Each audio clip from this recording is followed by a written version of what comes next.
It's weird. We're back. Can you guys hear it in the background still? It was weird. It was playing twice. I don't, man. That sounded fine on my end today. So yeah, don't even. Somebody's echoing really bad. Man, that sounded fine on my end today. So yeah, not me. Somebody's echoing really bad. Somebody is. Somebody's got their phone on. Or YouTube. Check. Check 1 2. Check. That was weird because we were live and we were fine until we went live, and all of a sudden everything was echoey. Hey, thanks, Frazier. We were echoing. Yeah, we were. Hey, no more kings. No kings, Frazier. So sorry. Tony Clem's checking in. What's up, Tony? Who else is here? We got there's Frazier Dawson. Awaiting game. See, he's got a crown on. No more kings. No kings. Well, I have a king and a queen. All right. TJ. You know, for the longest time, I had no idea that TJ Lewis was Peter Steele fan. Oh, gosh. Now you do. Yep. Well, he was TJ for a while, so I didn't realize he changed his name is all. All right. Anyhow, let's get into the show. Sorry about that. We had an odd opening there that was very Oh no, and weird and unprofessional. Great. The performance was suspect, but production value. I do have 2 computers running at one time, so it could have been that I had 2 computers running. I don't know. I'm running this off of an older computer that doesn't have Windows 11 or whatever the new Windows is on it. It just seems to run better on that, but I still had my other computer on, so I threw the lid shut on that one, and that might have been what it was. Because it went away after I shut the lid. It's just weird that it didn't happen until after we went live. Those 2 computers aren't like connected at all. So I don't know. Anyhow. Righty. What are we doing? Oh, anybody got any shout outs for episode number 307, which I never even said that at the beginning? No. I mean I do, but anybody else? Okay. Any new stuff? Get any new stuff in? Anything you want to show off? Anybody you want to tell off? Anything? You know what? It's been a week for cassettes. I got a couple of cool cassettes if you want me to show them. Oh yeah, absolutely, man. That's what the beginning portion is for. Stuff like that. So my friend. Ooh, nice. EP. Yeah. I have a friend. What else like that? I have a friend in Denton called Max. I'm jealous. Mortwhite. Oh wow. Yeah, I like it. Anyway, he does nothing but tapes and download cards and Bandcamp, and I got a tape from. He did a split with Blood Tower. It's like funeral dungeon synth, kind of like dark ambient Halloween music. And then I found a Canadian, Joe Satriani, Surfing with the Alien, and it sounds better than the American version for some reason. And then I ran into this guy in Syracuse, Mountain of Woe. It's a one-man operation. He plays a Telecaster with a bunch of effects, and he has a pedal board and with a drum machine attached to it. And I picked this up from him this week. And we've remained friends, and it's really cool. It's kind of like it's not ambient, but there is some metal elements to it. So you might want to check out Mountain of Woe on Bandcamp. Very cool stuff. It's not gurgling and gargling like everyone thinks that's all I listen to, which I don't. I listen to a bunch of other things. But anyway, then I found some gems over at County Line Records. So give them a whirl. Check out their website because, man, they got stacks and stacks of metal, and I mean real metal, not Slipknot stuff. But if you like Slipknot, they got that too. Yeah. Got So that Shannon Gamma Fry from the Side- Mighty Avenger of Blood checking in. That Gamma Gotta Side say that. set list, Gotta say that once a week. Of course. I walked into one of my local stores, and in their new bin was their used bin was the Gamma Side record, the reissue from last year. And apparently somebody bought it at the show, got a hold of one of the set lists, put it in the back, and then sold it for $15 to the record, $10, whatever, to the record store. And when I walked, he's like, "Hey, you're a Gamma Side fan, right?" And I was like, "Yeah." He's like, "Look what I got for you," and he gave me the set list. So Oh, nice. yeah, Gotta love that. Yeah. Well, wait. I do have some news I can share. We have signed with Gamma Side again to re-release on CD and vinyl again, Victims of Science. We're not going to do another remaster because the remaster from last time is awesome. It's awesome. Well, first of all, a lot of the remasters before the last issue came from questionable sources. Whereas the last issue came from the original ADAT and DAT tapes. So we had all the, all the recording stuff, and we were able to, we had everything. So we were able to, get the best possible sound. However, we are going to be adding 2 more songs to the CD that weren't on our CD. When the band got to get back together in 2005, they recorded a couple songs, and those songs are going to be added to the CD. And it'll also be some colored vinyl, and they're going to get a little collector card in the CD. And but we just got it sold out, and we've just gotten so many requests. So I'm really hoping that we can work with them on their new album that they're working on now too. And it's a So ripper. There's no then disappointment. They pick we're up also right where they left off. The fact We're they're also doing talking- shows, they need to keep them in rotation anyway, or pressing anyway. Yeah. We're also talking to them about releasing the first Iron Jaw on vinyl too. Vinyl. Wow. Yeah. So I want to give a shout out to Ripple Music for replacing my damaged one. So got it Yep. yesterday. That's actually And pretty good. corners here- I had one bad corner here, about that big. One up here, about that big, that was crushed. Scott, But- for you, I also picked this up. oh, nice. Thank I told you. I knew where it was. Well, here, let me show us a couple other things that I got. This is a Grail, and if he's watching, thank you very much, Rob Tabachka of the Mighty Eviction, and he's now in Lords of Loch Ness. But this is the very first Nasty Savage demo, original cassette tape of the demo. He said he's had 2 copies that he bought at the show when he saw him the very first time they played, and his first time he saw him play, and he's had them ever since. But he sent me one of those for free, so I just, what all can I say but thank you, I'm a huge Nasty Savage fan, and I've never actually owned an original pressing of that tape. It's been re-released on CD and stuff like that over the years, and then I also picked up, or I shouldn't say I picked up, I got this in the mail, and I love this album. I don't know about you, if you guys like this or not, but this is that Swedish band Jet Circus.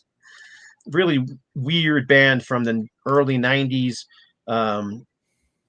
They mix all kinds of styles together on this thing. It's pretty. It's a melodic rock, hard rock. It's got that kind of 80s vibe to it, but they mix stuff in here. Like there's some rap beats in there, and there's some reggae stuff. They do a cover of Bebop Alula and a cover of Let's Dance. So it's pretty interesting. Kind of reminds me a little bit of Disneyland After Dark, if you remember those guys. They kind of mix up styles a little bit. So, and I love that album. I've had the original one since the original CD since it came out, but they finally released it, remixed it, thank God, because it needed a remix, remastered it, Rob Caldwell, and put it out on CD and vinyl again. So, and then I also got and this is an advanced copy, so these haven't shipped yet. I got one advanced from the factory, but this is the 40th anniversary of To Hell with the Devil Striper tribute CD that people are buying up right now. It's on sale. You can buy it. They just haven't shipped yet.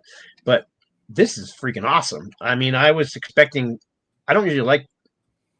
They have 2 other Striper tribute albums that are out there, and they're both, in my opinion, Striper mockeries because they're so bad. This is really, really well done. I'm super impressed. Some of the songs I like better than the originals. That's how much I like them. So Um, who's doing the tribute? Other Christian bands or just any band? just bands that Bill asked to. Severed Angel. You guys know Severed Angel, right? They did the well. There's a bonus track on here. Severed Angel did Soldiers Under Command. But Herman Pasquale from I think he's from Switzerland too. Used to sing in Narnia. He does the song Honestly, and which is the cheesiest ballad ever. But it's so much better. I like it now. There's no piano anymore. It's just an acoustic guitar, and him singing, and it's so well done. What's that? Wasn't that your wedding song? No. Together as One was my wedding song from the Soldier Under Command. But yeah. But anyhow, and the other one I was kind of wondering about was who's going to sing "To Hell with the Devil," because some of those vocals are otherworldly. But dang, man, dude from Reign of Glory nails it. I mean, just nails every single one of them. Anybody remember his name, top of their head? The guy sang for Yngwie Malmsteen and. Nope, I know exactly who you're talking about, though. Ted Nugent, and I'm gonna look it up because it's gonna make me nuts. Yeah. What's the nice thing about this thing is that in the booklet it has a picture of all the bands and like tells you who played on the songs, and it probably says the name of the guy you're thinking of. Yeah, that's exactly what I'm looking. Oh, okay, gotcha. Let's see here. Nick Clayton on guitar. Fraser's asking. What's that? Did Cannibal Corpse do a song? Mark Bowles. No, that's the other thing is while these bands are kind of all over the place musically, like the band Sacrament, Testimony of the Apocalypse, what they're called now. They did one of these songs on here, but everything flows together really well. None of the like the more extreme bands didn't take the songs and make them like unrecognizable. They actually used clean vocals and mixed the death metal vocals with it.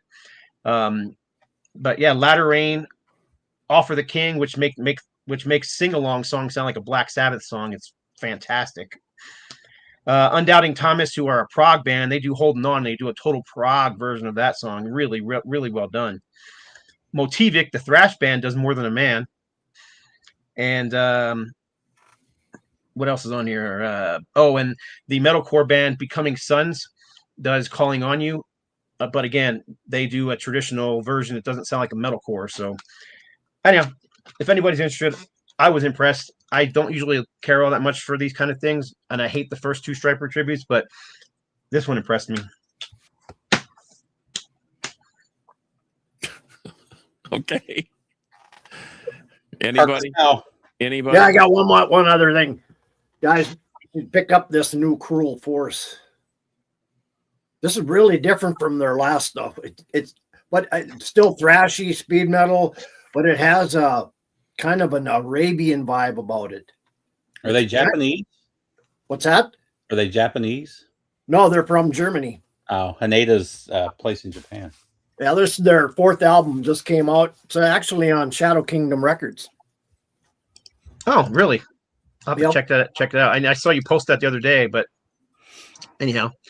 So I almost forgot your thing there, Carcass. Sorry about that. You never. When I say your thing, I'm not being nasty at all. No, sure you're not. I'm not.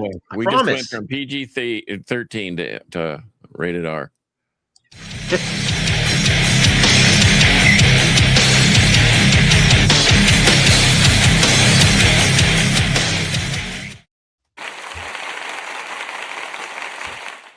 Okay. Yeah. And hey, Fraser Dawson, don't worry about my budget. Yes, I have been cutting back, but there is such thing as store credit and trade in.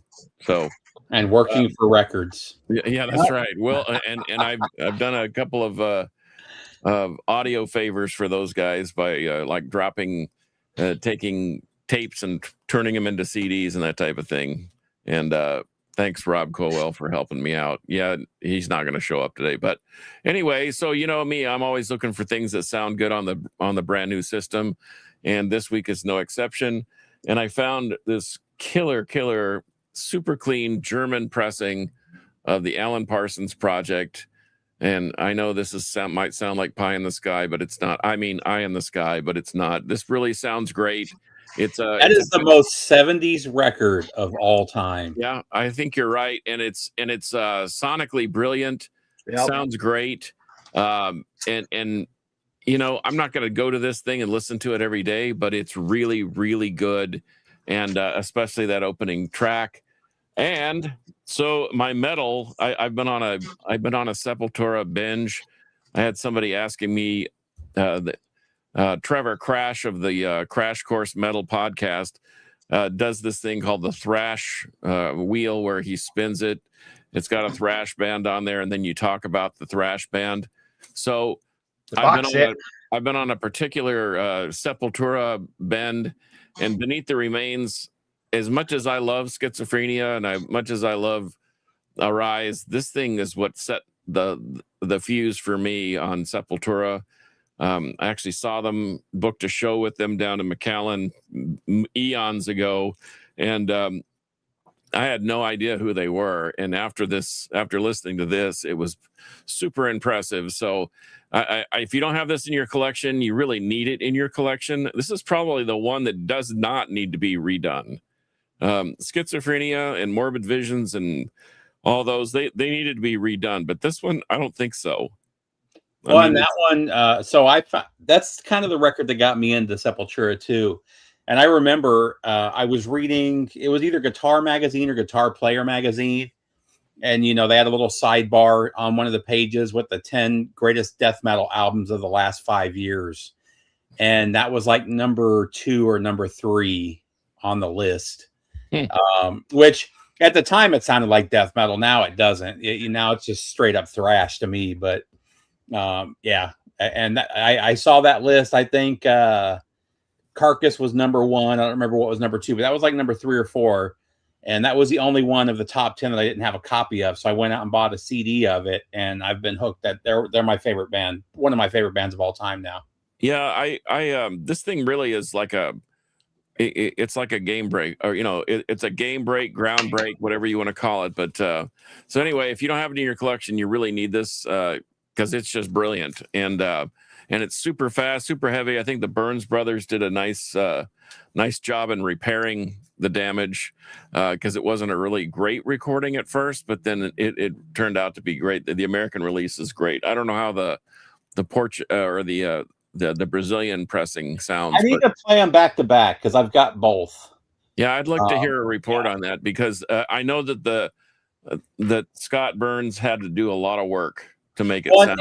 In general, the Brazilian records as a whole don't sound great. They're just not pressed very well on top of the mastering. So the American Schizophrenia blows away the Brazilian, the original.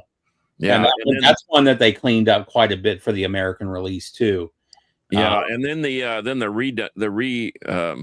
Cavalera brothers re-recording the which is 10 star. Yeah, that was easy for you to say.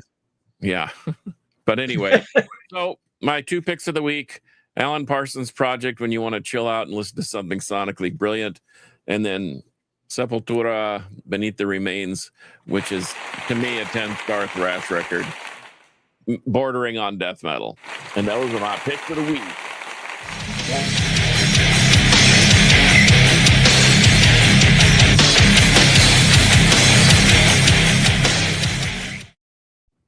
I don't know where I put that Alan Parsons Project, but I've got a copy of it right. I just listened to it recently.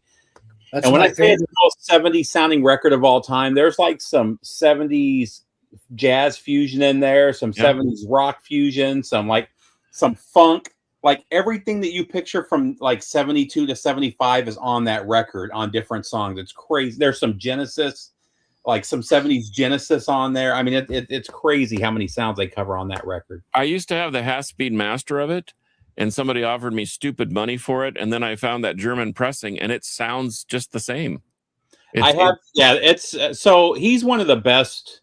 Alan Parsons is one of the best recording engineers of all time. He did all the Pink Floyd records. I mean, some of the best records from the 70s and 80s. He's the one that engineered them. He did a lot of credit for recording. Yeah, the guy was a genius. Yep. He may still be. I don't know if he's still alive. I think he is. Shannon Fry gives his endorsement for Sepultura. Oh, by the way, I was gonna. You said it wrong. You can't just say that. Sepultura. No. Shannon Fry from Naughty Avenger of Blood. You can't say his name without saying Avenger sorry, of Blood. Yeah. By the way, if I'd had a physical copy of the new Hammer Throne, TJ Lewis, Phil King, the guys that joined us last week, I would have put that one out there because that thing is absolutely brilliant. And you need to go to Bandcamp. You need to pay the $8 or $9 and just, I don't care if it's a download. I don't care. You need. I listened to the one song that was on there. It was really good. Yeah, it just, man, I'm going to lead off the crypt this weekend with the opening tracks, and that thing is just absolute perfection. It may have actually crept past War Master's Pyramid of the Necropolis as the most perfect record in the last 20 years for a death metal band. Look what else I picked up this week. Oh, look at that. Speaking of the devil, and the devil appears. That's a great one. Yeah, I picked that up the same day I picked up the Steel Bearing Trap. Right on. Steel Bearing Hand, sorry. Steel Bearing I Hand. that wrong. Okay, let's get into our controversial. Get into our topic, Southern Rock. I'm going to start off with you. Who do you want to start? I got a good one. Let's just go around. Well, I thought I'd start off with a really obvious one first, and then we'll just go around the clockwise. So we'll go you, and I'll go myself, and then we'll go Steve, John, Kev, and just keep going around. Okay. I told everybody to pick 10 favorites. It doesn't matter if you have picked something someone else did. I just thought we did. But Southern Rock's got such a wide definition these days. I'm curious to see what everybody's going to think is Southern Rock. But I thought I'd go with one of the most obvious ones ever. One of the most obvious and greatest live albums of all time, but the Allman Brothers, live at the Fillmore. This is, you can not even be a Southern Rock fan, and I think you can appreciate the greatness of this album. The 22-minute jam of Whipping Pulse on side D is worth the $10 you're going to pay for this in a used record store alone. So, yeah. Is there any? That's one of the greatest albums around. Is there? It is. I mean, it's just a great album. When anybody says Southern Rock, it is literally the first band, the first of three bands I think of. It's Allman Brothers, and then the other two I'm sure someone will show. So what is Southern Rock? Is there a fixed definition of it, or nope? Is it just interpretation? Is it just what? Nope. It used to be It used to be that kind of mixture of rock and country music, and or Western music, or whatever you want to mix it with. But it went so beyond that, because bands like Blackfoot and Molly Hatchet took it to a whole other level where they actually said we're mixing heavy metal together with country music and Southern rock. Okay, then I might have just validated myself, but go ahead, Steve-O. So I'm going to validate you too. I decided to start off with some Southern metal, and one of the best two of the best examples, but one of the best examples of this is a band from New Orleans. It's a super group who mixes sludge, metal, Southern rock, blues. I wish I had their first album with me. I don't know what happened to my copy, but I'm going to go with Down. Right on. Is that who you told? I know, but I was thinking about it. Yeah. I thought I'm going to go completely off the rails, but here, how about this? The Doobie Brothers. Yeah. Yep. Sure. They have Why not? The slide guitar. They have, kind of country-like melodies. And Steve, maybe you can tell me what this is. It says sample, and then there's something written in Japanese. But is this like a promo? Yeah, that's the white label promo sticker. Okay. But anyway, especially this album, Stampede, I think has one of the best Doobie Brothers songs ever. I Cheat the Hangman. And but it's very, very, it has a lot of country strains in it. And like I said, a lot of steel guitar, a lot of slide. So I just deemed it country or Southern rock. Yeah, here you go. It's rock for rednecks. Okay, that doesn't help. It doesn't help. Not at all. What do you got? All right, well, go ahead, Kev. So it's good. I was hoping people would mix it up a little bit. I'm sure me and Kevin are going to do more of the traditional Southern rock stuff, but go for it. Actually, I'm not going to do the more traditional. I'm getting into more of the obscure with a band called the George Hatcher Band from the UK. They did 3 albums in the 70s. This is a 10-inch, which came kind of later. And then they have 3 other albums. So I'm just going to show the 2 I have here. This one here, George Hatcher Band. This is absolutely a killer Southern rock album. I've actually seen that. Yeah, so have I. Yeah. They have, like I said, I think it's 3 albums, and they have that 10-inch and a few singles. But I mean, if you like Leonard Skinner, Outlaws, stuff like that, you'll definitely like the George Hatcher Band. Right on.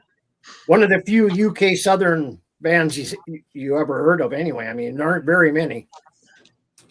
So Fraser Dawson said he thought I was going to pick Molly Hatchet for Aerosmith. Well, yeah. Or Ted Nugent. I'm going to show Ted Nugent. Winter I'll- Brothers Band. This is way closer to the Outlaws or Pure Prairie League and those kind of bands. So you're going to get a lot of country and mixed in with the rock, but really, really well done. It's not heavy by any stretch of the imagination. So it's, you know, it's not Southern metal. It's not even like as heavy as Blackbird or Molly Hatchet. But if you dig, you know, bands like the Outlaws and Pure Prairie League and that kind of stuff, you'll dig the Winters Brothers. They only had 2 albums out, but I was turned on to him by a guy who likes country music. He's like, oh, check these guys out. You'll probably like them. And he was right. I did. And I was able to find 2 almost brand new, still sealed pressings of these for under $10 each on, I don't know, eBay or Discogs or one of those places. But yeah, this is I believe this is their first album. It's just self-titled Winter Brothers Band, and it was on Atco Records, so you know, pretty big label. But yeah, they had a lot of Southern bands on that label in the 70s. Yep. So that's my one of my picks. That's one of my favorites. I play that thing all the time. Played it again today, actually. So somebody mentioned anything with Pepper Keenan, so I had to, of course, show Of course. Deliverance from Corrosion of Conformity. Pepper Keenan, man, just turned this into a super group. I mean, it's amazing how big they got in the 90s once he joined the band, and it doesn't get much better than this record. This thing is phenomenal. So I had to pull the COC, who I'm going to be seeing again pretty soon. Like they're coming through pretty soon here. Yeah, I just saw a documentary on them. I didn't realize they had gone through so many lineup changes. But Well, not just that. They started as a punk band, sure. went the thrash route, then went that route. Then Pepper left, went back to kind of their earlier sound, then back to the Southern metal, the Southern sludge sound. I saw him got open some swamp for. gas for you. I saw him open for Motorhead in Minneapolis at First Avenue. Well, that must have been 15, 20 years ago. They were great. Yeah. Oh, they're fantastic live. Well, I don't want to disappoint Frazier, so I'll just get it out of the way. I knew you were going to pick it. That's why I didn't pick that. That album's Yeah. just brilliant. I mean, this is about as Southern as it gets. In fact, Yeah. if you there's stories behind every song, and it's, man, it's talk about redneck rock. Boy, those dudes were rednecks. But I think this is one of the top 10 Southern rock records, and it still holds up today. Yeah, I just noticed that Kevin's got the little COC logo as his avatar. You all right there, Scott? Yeah, I hit the wrong button. Sorry. I was trying to turn myself down a little bit because it sounds so loud compared to you guys, and I ended up closing out my window. All right. Well, I'm going to go with some Blackberry Smoke here. There you go. Another modern band. The Southern Ground Sessions. I think Aren't I they have like Canadian? 8. I have that one too, though. That's a great album too. They're from I my have none of area. them. I need to get some I Blackberry saw Smoke. one of the guys at Record Store Day. He was in line with me at Record Store Day. One of the guys. I mean, They're metalheads too. A lot of people don't know. absolutely. A couple of the guys started off in a death metal band before they created Blackberry Smoke. If you go online over their YouTube, you can type in. They did some Black Sabbath stuff that was absolutely killer. But anyway, Blackberry Smoke. Yeah, I love the guys. I mean, they come around here once in a while, not too often though. All right, I'm up again. I'm going to show another. I'm going to show a one that's not so obvious, but not well. Actually, it is easy to get, but this is Vision. Oh, got it. Damn it. Where is it? So this was their first album that was independently released. It was re-released, and that's the one he's holding there. And it was given a name finally, which is what is it called when they re-release? Mountain in the Sky. Yeah. So that's the original cover. The covers are almost identical. So I Except for I the- told you about this right when you told me about it. I knew a local record store that had a sealed copy. It's like a $200 record, though. The original. Yeah, it is a $200 record if you can find it because it was only released independently. So why is this record special? Other than it's a really really good album, the song called "Mountain in the Sky." Look that song up on YouTube. Check it out. John, write it down. "Mountain in the Sky" by Vision. I already have it written down. That's such a great song. But three of the guys in this band were kind of legends. Probably the least known, although he's very known in Florida area, was Rocco Marshall, who played in a lot of very well-known bands in that area. But the other two big names was Billy Powell and Leon Wilkeson, and this is the band that they joined after the plane crash. And this was the first thing they recorded and released after the plane crash. So you can imagine it's a very emotional record, but it's really well done. I love this thing, and I used to never recommend it to anybody because you couldn't find it, but you I can was get going it. to pull it, but I figured one of you two would have it. So Yeah. So anyhow, there it is. Vision, Mountain in the Sky. Oh, by the way, if you run into this Vision, it's the same band, but it's not it good. Is that the same band? I didn't know it was the same guys. It is the same guys, but they got on a big label and pushed in a different direction, more like what 38 Special was doing. So it's very AOR-ish. So this is the same guys, but different. it don't sound like this. So what there's about even some Kansas? a little bit of Brother Kane, a little bit of Southern Hard Rock. Fantastic record. I have that one. This one got pressed to vinyl finally. They have a new album coming out. Record would get their new one comes out here in a couple of weeks, I believe. Their second album is even better than the first one, I think, and it's never been pressed to vinyl. It's only on CD. We tried. We did the third album, which is also good. The second one we got turned down on. So and maybe the band's going to release it themselves. They're out touring again. They may not own the rights to it because it's never been repressed. So I wonder if it's like a Hollywood Records type of deal. I know who owns it. It's just we keep getting turned down. So yeah. Anyhow, yeah, I agree. Great band, Brother Kane. Okay, this one's for Kevin. Baxter. Yeah. Anybody? I've heard of him, but I don't own anything by him. 1973, bunch of New Yorkers, laptop guitar, steel guitar, a lot of slides, some keyboards, very reminiscent of it's kind of like if the Allman Brothers were playing Deep Purple covers. Really like this thing. And no, Blue Cheer is not a Southern rock band, but in my opinion. But anyway, if you can find it, I actually found this for about $17 in a store in Nashville, of all places, and it's a promo copy. I don't Should think have been for sale. I should have paid nothing for it because it says right here, not for sale. not for sale. But anyway, Baxter, check it out. So they're asking us about Blood Rock and Blue Cheer. I don't think either one of those would fit in this. I love Blood Rock, though. I've got all their. So do I. Oh, Blood Rock has a little Southern flair, but they're not. I don't think that they fit into the. Not really full on though, but No. yeah, they do have a little bit. All right. I saw this band open up for ZZ Top and Blue Oyster Cult. I think it was 1975. Band called Baby. Oh yeah. In fact, the guy with the glasses at the very end looks like he could be Wyatt Burton from Steel Bearing Hand's father. Look, Listen to that album. Just Baby, self-titled. Yeah. Look up Steel Bearing Hand. Look up the guitarist for Steel Bearing Hand and tell me that's not his dad. But I will. But when I saw these guys, I mean, I was 16 years old, I think, and I was really into the music scene at a time when I first heard one of their songs. I was hooked. I mean, they were that good. But they only did 2 albums, and I'll show this one here. They did this one too. Where Did All the Money Go? So they only had 2 albums in their career.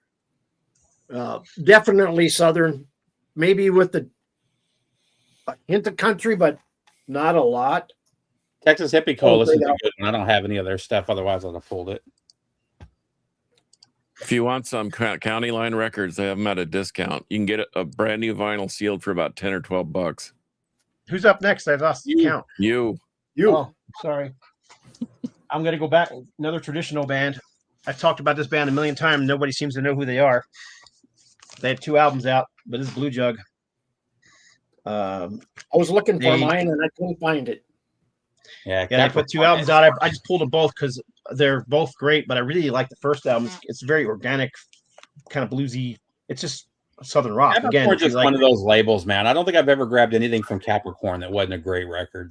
Yeah. The first album was on Capricorn. The second album was on Areola. And then the third album was supposed to be their big deal record because they had just come off a tour with Lynyrd Skynyrd and were hugely popular at the time. They were going to sign this big label deal to with, I think it was MCA. I could be wrong. Someone would have to fact check me on that. But I guess they were sitting in the office. The whole band was sitting in the office. They were, taking photos and they were doing that whole signing thing. And I guess the band, especially Ed Ratzloff, who was the main songwriter in the band, basically the label was going to be slightly controlling what they could sing about. And some of their music was, I don't know. They're obviously not a Christian band. They never were, but they're from the South, they were brought up on the Bible and that kind of thing. So that you can hear it in the songs. And when Ed Ratzloff heard that they were going to control what he could and couldn't write about, he's like, nope, not signing, walked out, ended the deal, ended the band. Interestingly enough, Scott, I just saw something on Grand Funk because I did a deep dive in why they're not in the Hall of Fame, the Rock and Roll Hall of Fame. And they cited that almost a similar thing to that, where they thought Grand Funk was too controversial. They were kind of like throwing stuff at the government, like the government is oppressive or whatever. And they didn't want to get involved. Enemies in the Hall of Fame.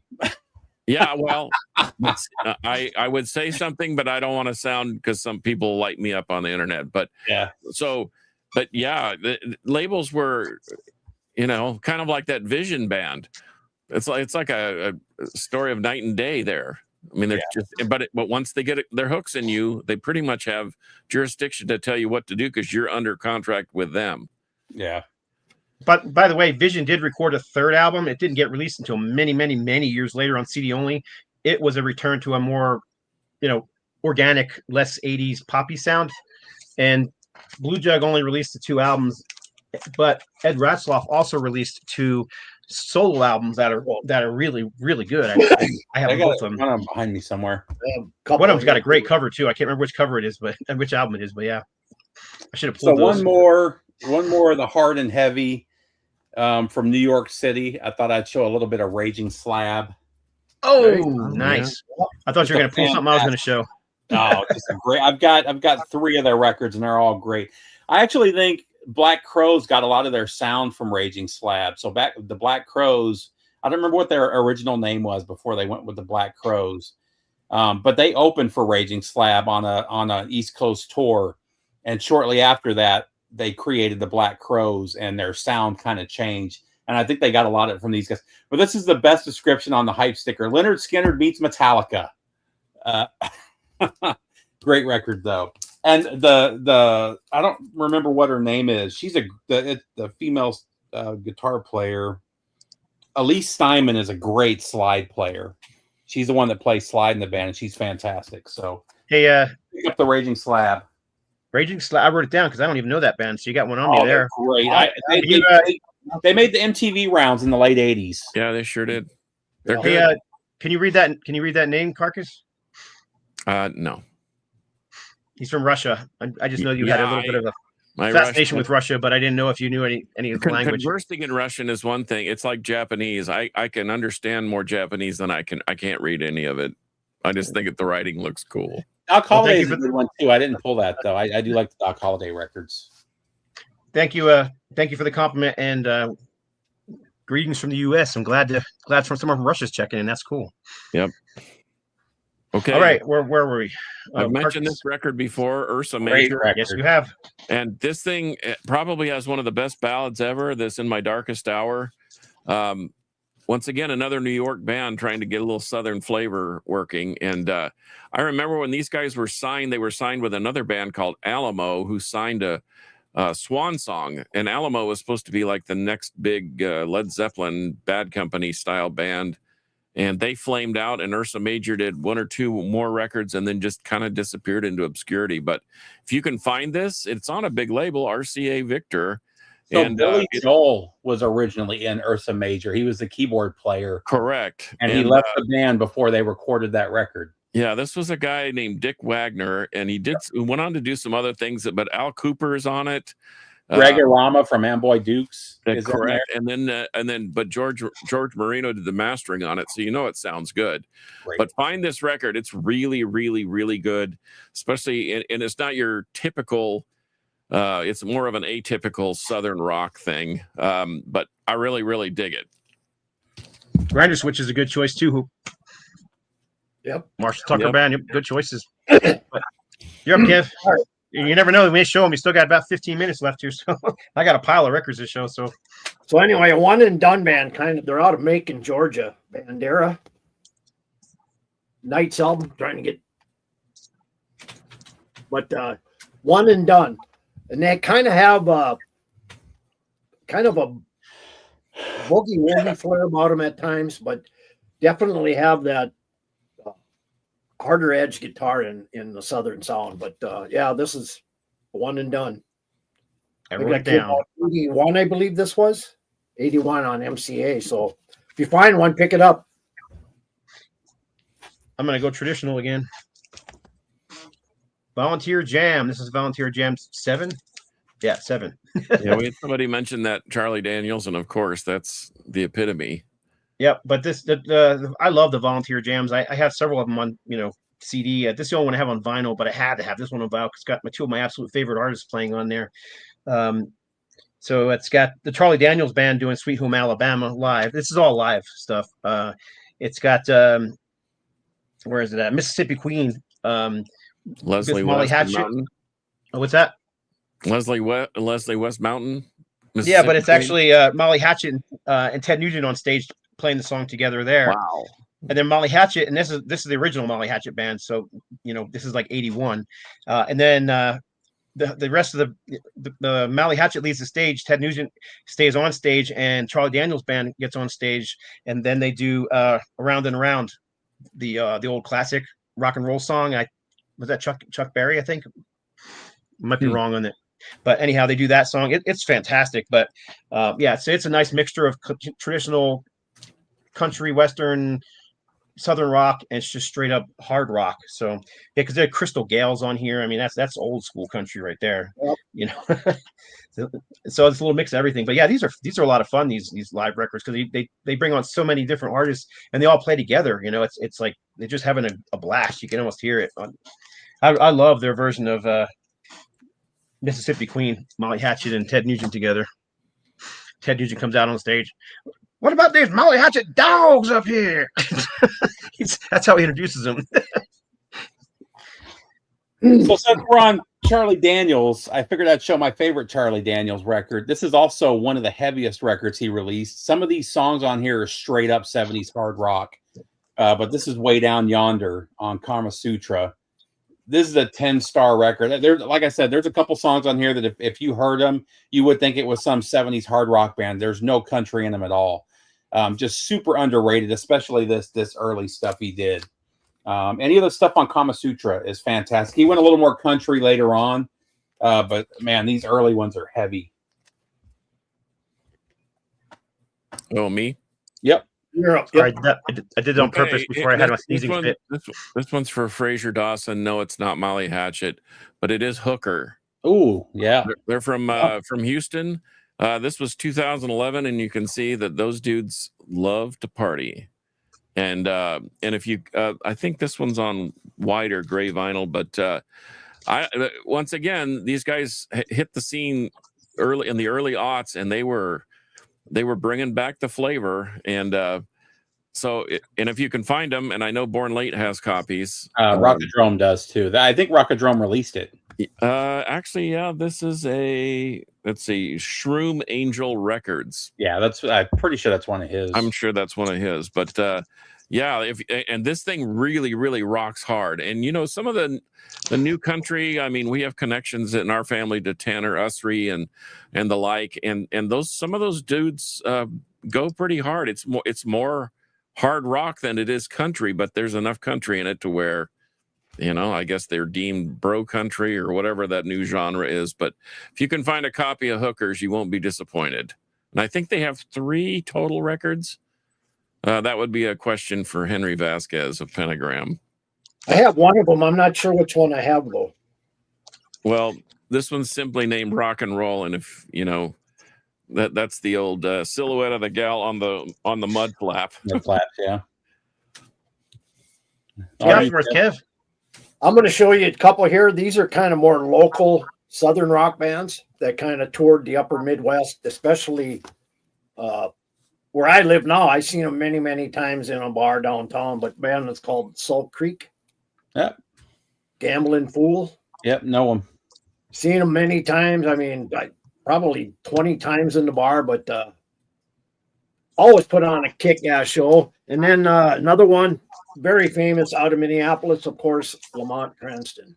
Oh yeah. I mean, they used to if you've heard the Upper Mississippi Shakedown, then that's what you get right here with Lamont Cranston.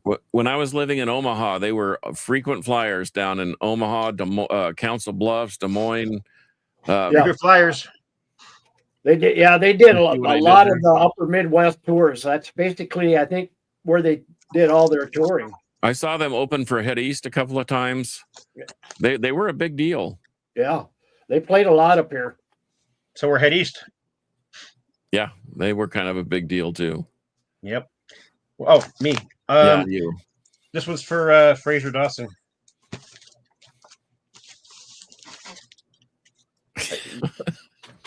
Finally. Molly Hatchet. Molly Hatchet live.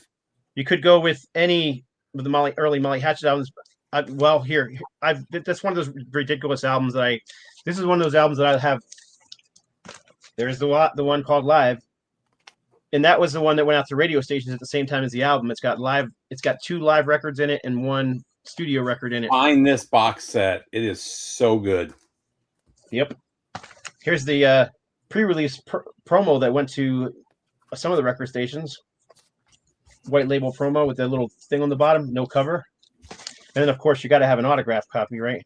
Yep, signed by the original band right there. So is there ever a record that sold itself just by the cover? I mean, that's one of the top 10 probably. One of the greatest album covers of all time. I know I was on a Zoom meeting with Jimmy Fritz from Creeper today, with a international record label, by the way, so who knows. But he said that he remembers buying Molly Hatchet just because of the cover. I remember listening to it in a library in like 85, 84, thinking it was a hard rock record just based on the cover, and falling in love with it, not knowing probably much about Southern. Well, I probably knew about Southern rock because that's all my dad listened to, but not knowing what to expect. That and Bat Out of Hell are the 2 most what's the word I'm looking for? Iconic. No, not iconic. Though they throw you for a twist because it's not. It sounds nothing like the album cover, but nope. Before we change topics and get off Molly Hatchet, I also wanted to show something from the Bobby Ingram era of the band, because I know some people don't like that era of the band, but he is now and has been since the since the early 90s. I think he joined the band in 85 or 89, somewhere in between 85 and 89, and he's been in the band ever since. But a lot of people don't like him because he basically took over the band. He owns the band name, and other members came and go, but he put out a lot of albums without any original members in the band. People don't like him for that. I don't really give a rip. It's good music. It's really good Southern rock, and it sounds like classic Molly Hatchet.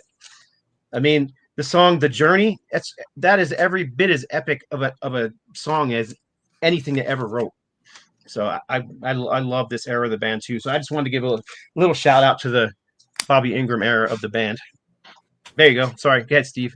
So this is the local band for me, not just local, but literally like local to the neighborhood. This is actually a band though that somebody from Baltimore turned me and Scott on to.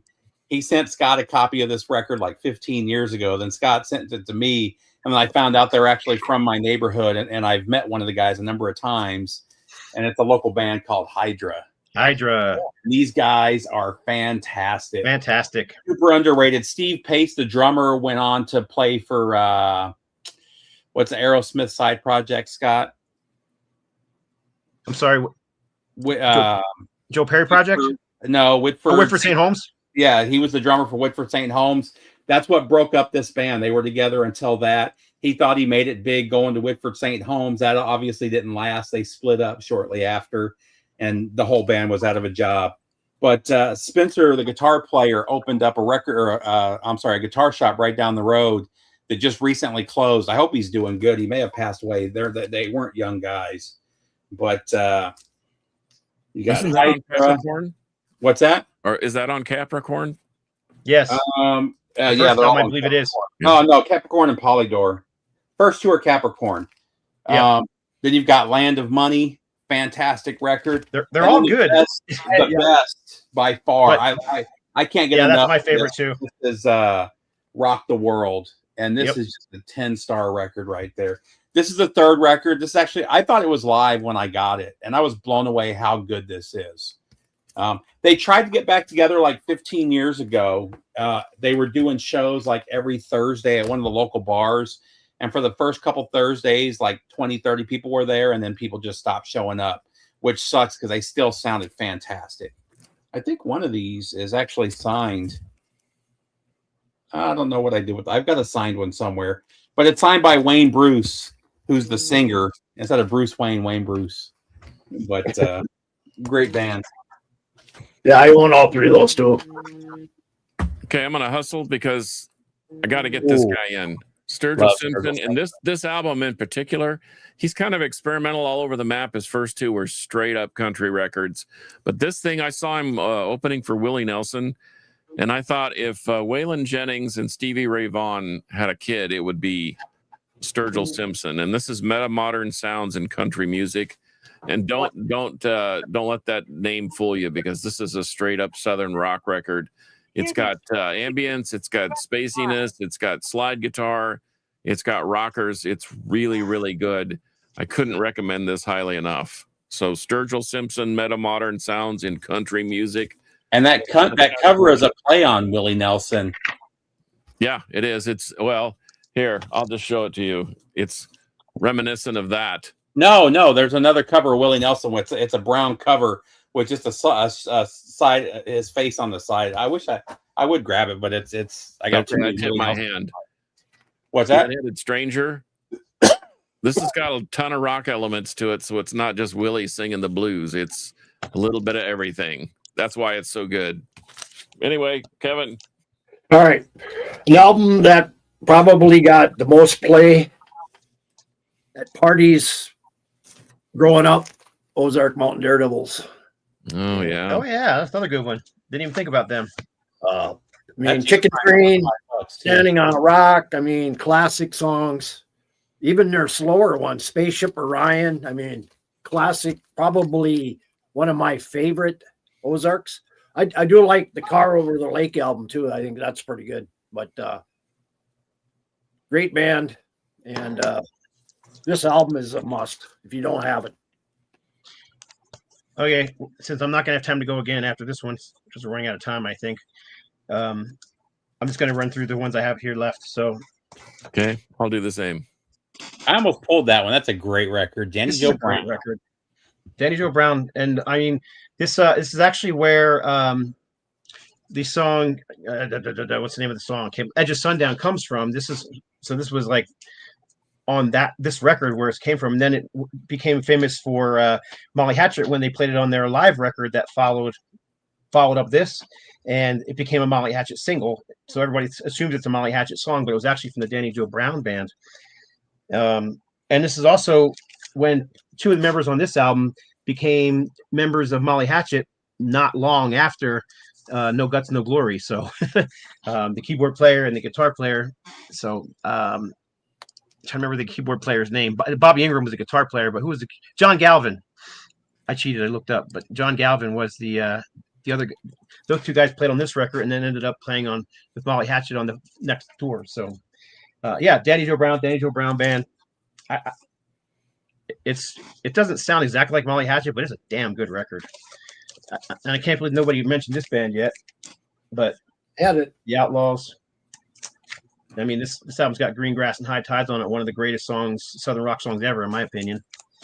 I just watched the live video of that song about a week ago. It was like 20 minutes long. I mean, it was so absolutely phenomenal. This is a freaking jam. Especially the guitar playing. I mean, back and forth those two went. Yeah. And then this band, there's another one, and I couldn't pull just one because I think this is the trifecta of perfect albums from Blackfoot. So you get Marauder, Tomcat, and Don't sleep on their Strikes. first record. Their first record's fantastic. their first two records were great. Yeah. But these three here are like Southern rock or hard rock royalty. I mean, they're just all three are fantastic. And then of course you also can get the fantastic live album that they put out, which originally only came out in England. And only recently, I think, finally came out here. And I just thought I'd show this off too. It was a radio promo that I came across from Marauder years and years ago. It's all written on, and it's got the call letters on it, but that's kind of a little cool classic piece of history, I thought. So nice little piece for the collection. And the last one, and I only pulled one because this is my favorite from them. Another New York band. So when you said New York, first thing, oh man, he's going to say Show Brand New Sin. But this I love this album. I play this a lot. The vocalist Joe, I'm friends with him too, and I can't remember his last name top of my head. Anyhow, Joe, he's actually a really popular influencer now. He goes online and he plays. Yeah, he does all the piano renditions of great songs. Yeah, he's fantastic. Oh, that's right. Matter of fact, we had Joe. We had him on the show. Yeah, we had him on the show. Joel Altier. I'm sorry, his name was just kicking my butt. But anyhow, I think these guys are fantastic. But they are from New York. It is a more modern, heavy sound, but it's definitely got that Southern rock tinge. And Joe definitely has that Southern rock thing in his voice. So there you go. I saved one in case we have time, but I don't think we're gonna. So I'll fly through mine real quick. So I don't know if anybody showed Leonard Skinner yet, but Second Helping is nobody did. I was waiting for for all it. of their records. Wait, Second Helping. Hold the phone. Hold the phone. There you go. There you go.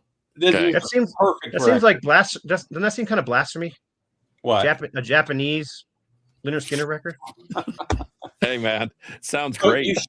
You showed live at the Fillmore. This is one that not a lot of people know about. It was originally released on CD like 10 years ago, but this is Allman Brothers live at the Atlanta International Pop Festival. This is a 3 LP or 4 LP, LP4 LP set. What's cool about this is it's two different shows 3 days apart, and they play almost the same songs, but in one show it'll be like a 2-minute version, and the other show will be a 20-minute version. It's really killer hearing different versions of the same song.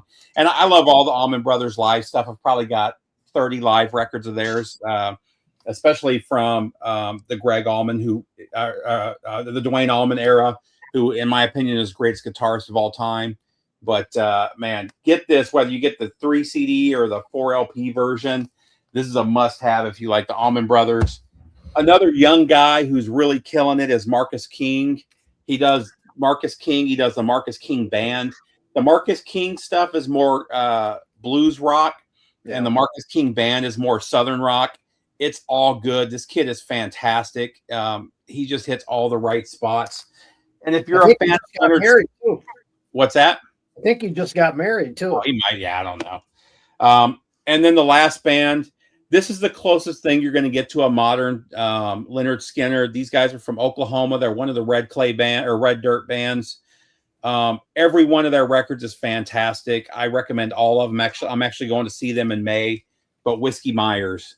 Oh, yeah. These guys don't have a bad song, let alone a bad album. All of their records have been 10-star records for me. So, and their newest one, I think it's called Tornillo, is fantastic. I have that one. Yeah, great. This one is probably the one that gets the most love. This has Ballad of a Southern Man, which was a huge radio hit for them.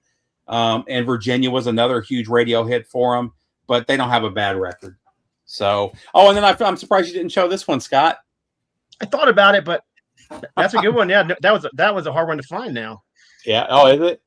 Yeah. So the main guy in that band was the bass player from, you remember the 80s band Emerald? Yep. He was the bass player for that, and that's kind of like a cult. That album, the original copies of that album sell for like $500-$600. The Emerald from the UK? No, the Emerald from California. That's the bass player from that band was the main guy in Triple Ace, which was a total Southern rock band. That bass player went on to play in other bands like Vengeance Rising and Once Dead and Die Happy, but anyhow, that's what that is. Okay, well, a couple of things, but when I close out here, Tornillo means screw. I don't know if that's got any validation. And the first concert I ever saw was Black Oak, Arkansas. So I don't know, nobody mentioned them, but I sat stage right at the front of the stage and got a real glimpse of Ruby Starr. I didn't pull any of those because I thought somebody else would. That's why I didn't pull Skinner, because I figured someone else would. Yeah, that's why I didn't. Okay, again, New Yorkers trying to be Southern. Granicus from 1973. Here's one where once again the cover does not even begin to express what's really happening here. Copperfield. Yep. Tales Untold. Mostly rock, but a keyboard-driven Southern flavor to it. And here's a modern one. They're from Austin. The Black Angels. Anybody? Write them down. They're like jam oriented. They're like a more modern version with more guitar, like an Allman Brothers type jam type band. And can we just include Stevie Ray Vaughan and Double Trouble in Southern rock? Yeah. Okay. Well, that's the last one I have to show. I have a real Frasier. He actually posted that about 10 minutes ago. Yeah, well, here it is. Stevie Ray Vaughan. Some people, I've actually run into people down here that don't like him. And I'm like, well, why not? They think he's a hack guitar player. And I'm like, well, you're just not, I don't think you're paying attention, but to each their own. I think he's an integral part of keeping that sound alive, especially after bands like Leonard Skinner, hit their bumpy road and crashed a plane and did all that stuff. I mean, Stevie Ray kept that alive, I think. Well, and he hit right as ZZ Top was changing their sound to straight up rock and roll. Right. They lost the Southern sound, and he kind of kept it going for Texas. Yeah, I agree. So that's what I got. You're not going to show your Texas death metal band that does the cowboy. What's the name of them? The Satanic Cowboy Band. I mean, Cody Jinks. No, I love Cody Jinks. No, what's the band that just toured with the Gamma Side just toured with? Oh, the Black Mariah. Yeah, there you go. Yeah, they're I not my cup of tea, but you know what? Those dudes tour a lot, and it wasn't for me either. They have a cool stage show, but it got too gimmicky. Yeah, they're kind of like Ghost for me. I just, they're an acquired taste, and I like the guys. Pete Brown, good guy, and like I said, if you can go out on the road and have some fun and make some money at it, all more power to you. I don't care what you sound like. All right. Right on. Well, so that's it for that was. Oh, go ahead. I'm sorry, Kev. These last ones. I'm sorry. We skipped over yours. Go. We have time. The Rockets. Self-titled. Is that a penis reference? No. Stillwater. Stillwater's a good one. I thought about it. I reserved Forgot the right. about them. I like that Stillwater from the movie too. Yeah, Leslie's Motel. That's another good one. Yeah, I still haven't listened to that. I bought it after you told me about them, Kevin, and then never listened to it. Oh man, if you like the Allman Brothers, you'll love them. It's in one of these 4 stacks behind me of stuff that I just haven't gotten to yet. And Grinder Switch. Oh, that's a great one. Yeah, Grinder Switch, a good one. I'm still missing that one from the collection, but I've got other ones. I think I have 3. Is that an original pressing or a reissue? No, this is an original. Yeah, they're hard to Grinder find. switches isn't that expensive when you find them, though. Well, they're Right. usually beat up, but anyway. Yeah. Well, yeah. Well, right on. Sorry, Kev, I almost cut you right off, but that was fun. I like doing topics like this because you get, especially when we don't tell each other anything beforehand. So I was like, that's why I just said, let's do one about Southern rock. So it could have been anything. What's that? Gold disc Flamburrito what? Brothers. Oh, dude, I was Oh. going to pull one of those too, and I forgot. I love the Flamburrito. I was gonna pull their records, but it's more. I think of them as more country rock than Southern rock. So But isn't it all a big muddled mess anyway? I mean, the genre jumping is just silly. It's does like, it sound great or not? Does it have influences or not? Well, yeah. But yeah, Is that why you were worried at the beginning of the show that was going to be a controversy? I mean, it's hard to, it's hard to define exactly what, Southern rock is. I mean, nobody showed 38 Special, and I would have thought, or Point Blank or whatever. Yeah, another I thought good one. somebody would have been jumping all over those, but Missouri's another good one if you run across Missouri's, that. yeah. Missouri record. Kevin and I were just talking about Missouri the other day by text. I think I So- sent you a copy of Missouri, Scott, years ago. You did. Yep. Yeah. You sure did. but once again, there's once you start digging into it, then you find out that there's just millions of bands in that genre. And I thought that was kind of an obscure one. There's a Southern band, Slayer. Get it? There's another good one. Out Point of Blank. hell. Yeah, that's Point Blank's first album. That was very Southern rock. Hey, Oh, San yeah, Antonio that- Slayer, shotgun. right? They're from the South.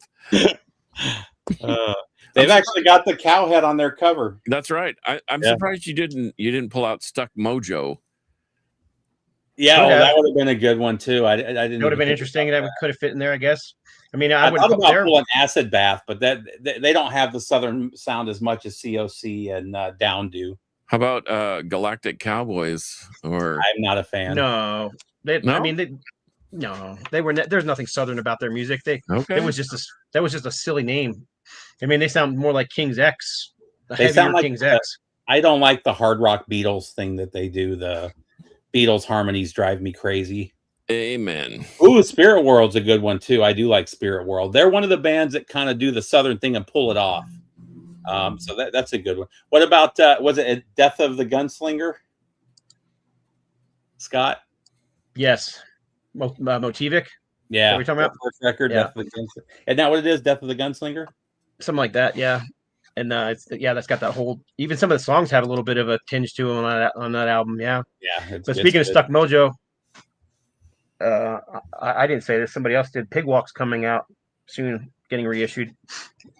So is Who that said going to that? be? Yeah. We Who need said to. that? I'm going to try to get Eric and Eric from what band's he in now with the Rustler? Fozzy? Yeah, No, Eric from Fozzy, the guitar player. I'm going to try to get him on Fozzy. Yeah. Chris before Jericho? before the record comes out. Now, I wish I could get Chris Jericho. I don't think we're going to get him, but I should be able to get Eric on. He's in another band called Quarantine. Who is? Chris Jericho. Oh, is he? Yeah. It's like a power metal band or something. Hmm. They're wearing spandex and he's got his hair braided and pulled back. I don't know. Well, I mean, he wears spandex for his career and well, of his course. hair back. So Anyway, We should just turn the camera on like a half an hour before we are 15 minutes before we go on the air, because this is the crap we usually do before we get on air. yeah, Anyhow. the stuff that we say in the show is the same stuff we talk about for a half hour before and a half hour after. I almost pulled Black Label Society because they do definitely have a lot of Southern in their sound. And then there's that. Excuse me. This is I'll why I be keep taking seeing them in myself 2 out weeks. when I get into these coughing fits. Excuse me. What's the album that Zach Wilde did that was Pride and total Glory. Southern rock? Pride and Glory. Pride and Glory. I forgot 100%. about that. Damn. 100% Southern rock. I only have the CD, I but just it's listened to good. that one this week when I was over at the warehouse working with Henry. There's a Wait, 2 sure. CD version of it too. Reaper. That's got quite a bit extra. No, that's Wearing the my old, Reaper shirt. is that from their old album? What, this? No, that's Oh. that's a tattoo that I did for Tex. Oh, okay. But we yes, made it's it a in- Creeper we- shirt. I just got yeah, this, we but turned somebody it into a somebody asked, what shirt are you all wearing, or something like that. So Oh, I think someone asked. but Screamer, and Coca-Cola. Two good champions. I Pride am in and glory, Atlanta, yes, sir. so, even though I don't drink Coca-Cola. And then someone asked, "What are you wearing, John?" I didn't hear you either, so you probably didn't hear. Hyperdontia from There you go. Denmark. Cool. Brutal. Well, right on. I guess that's it for this. So let's do the whole ending thing here. I gotta get to the. Wait, I gotta introduce y'all. You can check out Steve on YouTube at Harmless Rebel 868. You can find him on YouTube. You can find him pretty much anywhere, Facebook, and you're on Instagram too. I'm pretty sure I've seen you on Instagram here and there. Harmless _. On Instagram, I'm usually just posting live clips from the shows I'm at. Right on. And then you can follow Carcass John on Instagram at Carcass John Art, and you can also follow him on 128 DB Rock. And tonight we are doing a covers episode on Carcass John's Alter Ego. And I've even got Overkill doing a Thin Lizzy song. How about that? You need to check that out. And we have just announced a new alliance with bravewords.com. So we are their soundbar. We are their listening station now on bravewords.com. 128 DB Rock. Download the free app. It's always free. And Saturdays, listen to The Crypt if you want to have your head torn off. Hammer Throne is going to be my lead off this week. Can you listen to it if you don't want your head torn off? You can.